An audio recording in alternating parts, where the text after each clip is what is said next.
Company है जो कि ट्रेड करती है, जिसका नाम है delta Corp. So delta Corp किस चीज़ में काम करती है? ये जो हम लोग बैटिंग वगैरह नहीं करते हैं, जैसे कि हम ऐप्स के थ्रू बैटिंग करते हैं या फिर कैसीनोज़ में जाते हैं, बैटिंग करते हैं, वहाँ पे पैसा लगाते हैं, जुआ करते हैं।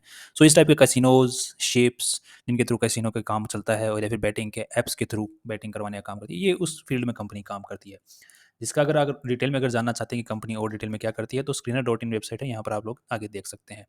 तो ये खिलाने का काम करती है, जो कि जुआ खिलाने का काम करती है बेसिकली, अगर देखा जाए, आम शब्दों में देखा जाए तो। ठीक है। तो अब ये कंपनी आज हम क्यों बात करें? इस कंपनी को नोटिस मिला है जो कि किसकी तरफ से? जीएसटी डिपार्टमेंट की तरफ से, जो कि एसजीएसटी और सीजीएसटी का जो नोटिस है वो मिला हुआ है, जिसके अंदर कंपनी को बोला गया है कि आपने टैक्स चोरी की है जीएसटी की, जो कि लगभग अमाउंट बन के आ रहा है 16-17 हज़ार करोड़ रुपए का, कि आपने इतने रुपए का टैक्स पे करना है। इनके पास में नोटिस आया है। तो अब अगर आज कंपनी की वैल्यू देखी जाए तो वो है 3,500 करोड़ रुपए की, और इससे पैसा माँगा जा रहा है 16-17 हज़ार करोड़ रुपए। तो क्या ये पे कर पाएगी? ऑफ़ कोर्स सी बात है, जब इसकी वैल्यू ही नहीं है उतनी, तो कैसे कहाँ से पे कर पाएगी? सो अगर ये किसी भी तरीके से हो जाता है, मतलब कंपनी के पास में कोई ऑप्शन नहीं बचता, तो कंपनी के पास में एक ही ऑप्शन बचता है, वो है कंपनी बिकेगी, राइट? अब यहाँ पर ये प्रॉब्लम आती है कि जैसे ही ये न्यूज़ सामने आई है, पहले तो जब जीएसटी की जब मीटिंग हुई थी, जिसके अंदर 28% जो है पूरा जीएसटी लगाया गया था पूरे के पॉट साइज़ के ऊपर में, तो ये जो पर्टिकुलर स्टॉक है ये अच्छा खासा क्रैश हुआ था 20% के आसपास में। उसके बाद में फिर ये इसको नोटिस मिला है, उसके बाद में कंपनी का और स्टॉक नीचे गिरा, तो ₹260 से अभी तक सरकते-सरकते ₹140 तक तो ये स्टॉक आ चुका है। तो अब चांसेज़ ये बन रहे हैं इस स्टॉक के, इस कंपनी के पर्टिकुलरली, कि ये अभी और नीचे जा सकता है, क्योंकि ये कंपनी बोल रही है कि हम इस मामले को लेकर के केस करेंगे, और केस के अंदर में फिर जो आएगा रिज़ल्ट, उसके हिसाब से फिर होगा। तो यहाँ पर ज़्यादातर चांसेस जो जीएसटी डिपार्टमेंट है, वो इस नोटिस क्यों दिया है? जीएसटी डिपार्टमेंट बोल रहा है कि अगर कोई आपके पास में कोई बंदा आता है और वो आपके साथ में कंपनी के साथ में जुआ करता है, तो वो आप जो एक नंबर ऑफ जो ट्रांज़ैक्शन करता है, मान लीजिए उसने ₹1000 के चिप्स खरीदे, क्योंकि जैसे आप कैसीनो में जाते हैं तो आप वहाँ पे क्या करते हैं, कुछ रुपए देते हैं, उनके बदले आप चिप्स खरीदते हैं, और चिप्स मतलब प्लास्टिक की चिप्स होती हैं, उन चिप्स के थ्रू आप फिर अलग-अलग जो गेम्स होते हैं वो खेलते हो। तो अब जो आपको जीएसटी पे करना है, वो उन टोटल अमाउंट के ऊपर पे करना था, मतलब आपने ₹1000 के उसने चिप्स खरीदी, ₹1000 के ऊपर जीएसटी जो बनती है 28%, वो पे करनी है। जबकि आपने जीएसटी जो पे की है, तो जैसे बंदे ने आपसे ₹1000 की चिप्स खरीदी, उसके अंदर में आपकी ₹100 की फीस थी। आपने उस ₹100 के ऊपर में जीएसटी पे की है, आपको हिसाब से पे करनी चाहिए थी उस ₹1000 के ऊपर में। राइट? जैसे कि आप लोग ऑनलाइन गेम खेलते हैं, तो ऑनलाइन गेमिंग के अंदर में जब आप पैसा लगाते हैं, तो आपने लगाया ₹100 लगाया अपनी तरफ से। तो कंपनी ने उसमें ₹100 में से ₹10 अपनी फीस काट ली, और आपकी तरफ से सिर्फ़ ₹90 ही उस गेम में लगे। तो कंपनी ने ₹10 के ऊपर में जीएसटी सरकार को पे कर दी, बाकी जो ₹90 हैं उनके ऊपर जीएसटी पे नहीं की। तो गवर्नमेंट बोलती है कि हमें पूरे ₹100 के ऊपर में जीएसटी देनी थी आपको। आपने जो फीस चार्ज की है उसके ऊपर में से आपको उसमें भी जीएसटी पे करनी है, बट वो एक इनकम टैक्स का पार्ट भी बन जाता है। तो आपको ओवरऑल जो पोर्ट साइज़ है उसके ऊपर, क्योंकि हम लोग अगर सोना खरीदते हैं, तो हमें सोना के पूरे जितने का भी हम सोना खरीदते हैं, उसके ऊपर में हमें 3% का जीएसटी देना पड़ता है। इसी तरीके से अगर आप मार्केट से कोई शर्ट लेके आते हैं, कोई सामान खरीदते हैं, तो हमें उस ओवरऑल अमाउंट के ऊपर में जीएसटी पे करना पड़ता है।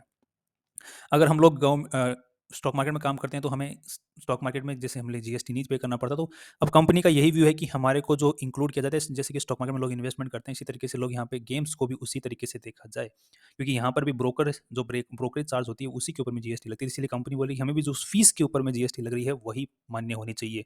तो गवर्नमेंट अड़ी हुई है कि हम इसको एज ए सर्विस और एज ए उस तरीके से देखेंगे, और ये कंपनी बोलेगी इसको एज एन इन्वेस्टमेंट देखा, ताकि हमें जीएसटी का मतलब बेनिफिट मिल सके। तो अब ये जो केस है ये कोर्ट में चलेगा, अपनी दलीलें पेश होंगी गवर्नमेंट की साइड से, कंपनी की साइड से भी दलीलें पेश होंगी, फिर फाइनल में जो रिज़ल्ट आएगा, जो वर्डिक्ट आएगा, अगर कंपनी के खिलाफ आ गया तो कंपनी खत्म है, और कंपनी के पक्ष में आ गया तो कंपनी का स्टॉक वापस हवा बन सकता है।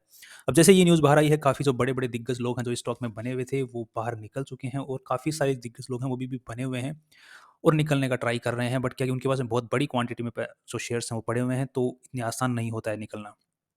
क्योंकि ये चीज़ बाहर आने से पहले कंपनी के अंदर में बहुत अच्छे-अच्छे पोटेंशियल था, क्योंकि ये जो जुए वाला जो मार्केट होता है, सबसे ज़्यादा मतलब इसके अंदर पोटेंशियल रहता है। तो ये कंपनी एक लीगल जुआ खिलाती है।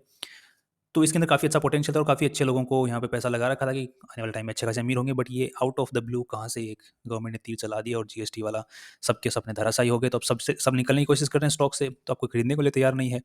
तो आने वाले टाइम में आपको देखने को मिल सकता है कंपनी के बारे में पॉजिटिव न्यूज़ मार्केट में काफ़ी सारी फैलाई जा सकती हैं, जिसके बदले पब्लिक खरीदे और वो लोग यहाँ से एग्जिट लें।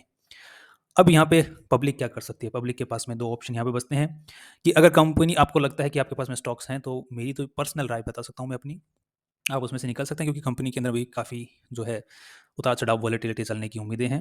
और जो ट्रेडर्स हैं वो ट्रेडिंग कर सकते हैं, जैसे इंट्राडे ट्रेडर्स हैं, क्योंकि वॉलेटिलिटी बनी रहेगी तो वॉलेटिलिटी अच्छी रहती है ट्रेडर्स के लिए। बाकी जो इन्वेस्टर्स होते हैं, वो एग्जिट कर जाएँ तो बेटर रहेगा। और अगर आपको लगता है कि इसका स्टॉक में आपको अपॉर्च्युनिटी अच्छी देखने को मिल सकती है फ्यूचर के अंदर में, तो आप जो कंपनी किस हिसाब से स्टेप्स ले रही है, क्या केस चल रहा है, केस में क्या प्रोग्रेशन चल रही है, कंपनी के पक्ष में केस आ रहा है कि नहीं आ रहा है, जीएसटी वापस अपना नोटिस ले रहा है कि नहीं, जीएसटी डिपार्टमेंट ऐसे केसेस में जीएसटी डिपार्टमेंट नोटिस मुश्किल ही लेता है, ठीक है। लंबा केस चलता है तो हमारी पर्सनल राय यही रहेगी कि आप ऐसे स्टॉक्स को इग्नोर करें तो बेटर है। अगर आपने इन्वेस्ट कर रखा है तो निकल जाएँ तो बेटर है। और आगे इन्वेस्टमेंट किस हिसाब से करना है इस कंपनी के अंदर में, आप वो केस किस तरह से चलता है उसके हिसाब से नज़र बनाए रख सकते हैं फ्यूचर के हिसाब से। बाकी बहुत सारी कंपनियों के अंदर भी ऐसा पहले हुआ है पास्ट में, इंडिया में भी और फॉरेन में भी, कि वो बाद में पेनी के भाव में स्टॉक्स बिके हैं, कौड़ियों के भाव बिके हैं शेयर्स बाद में। सो पूरा इसमें भी देखा जाएगा, तो कोशिश करिए कि इग्नोर करिए इसको अभी फिलहाल के तौर पे। और अगर आपको दिखा दूँ कि यहाँ पे जैसे ट्रेंड लाइन के जो स्टॉक है यहाँ पर देखने को मिल रहा है कि काफ़ी सारे जो बड़े लोग हैं वो निकलने की कोशिश भी कर रहे हैं। यहाँ पे काफ़ी सारी जो दूसरी फर्म्स होती हैं जो कि बड़े लोगों को कोई भी शेयर को खरीदवाने में और बिकवाने में मदद करती हैं, वो काफ़ी भारी-भारी ट्रांज़ैक्शंस यहाँ पे कर रही हैं। 140 के भाव पे काफ़ी स्टॉक्स बेचे जा रहे हैं। और भी अगर आपको इन्फॉर्मेशन इसकी चाहिए तो ये इनका जीएसटी डिपार्टमेंट की तरफ से नोटिस है।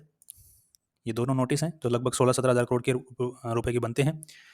और अगर स्टॉक के अंदर में आपको मूवमेंट को अगर देखना है तो आप मूवमेंट भी देख सकते हैं, किस हिसाब से चार्ट चला है। ये लीजिए। और अगर कंपनी केस जीत जाती है तो ₹500 भी इसका प्राइस देखने को मिल सकता है, और कंपनी अगर केस हार जाती है तो फिर तो खत्म ही है। और बाकी अगर जब तक केस चल रहा है तब तक आप इस स्टॉक को बहुत डाउन भी जा सकता है, यहाँ से 90% भी टूट जाता है। सो कुछ भी हो सकता है, स्टॉक मार्केट है, 90% क्या 95% भी टूट सकता है, कोई दिक्कत वो है नहीं। जैसे आज के दिन बोला कि यार ₹150 ढाई ₹260 से ₹140 आ गया, भाई ₹4 भी जा सकता है। वो उस मतलब उस दुनिया में मत रहो कि इतना कितना टूटेगा, कितना भी टूट सकता है। ना 90 में 90% एक-एक स्टॉक दिन-दिन में टूटे हैं यहाँ, तो क्या ही बोलना फिर। ठीक है, तो फाइनल हमारे हम जो क्या सोचते हैं वो हमने आपको बता दिया। बाकी it's all up to you. Finally see you tomorrow.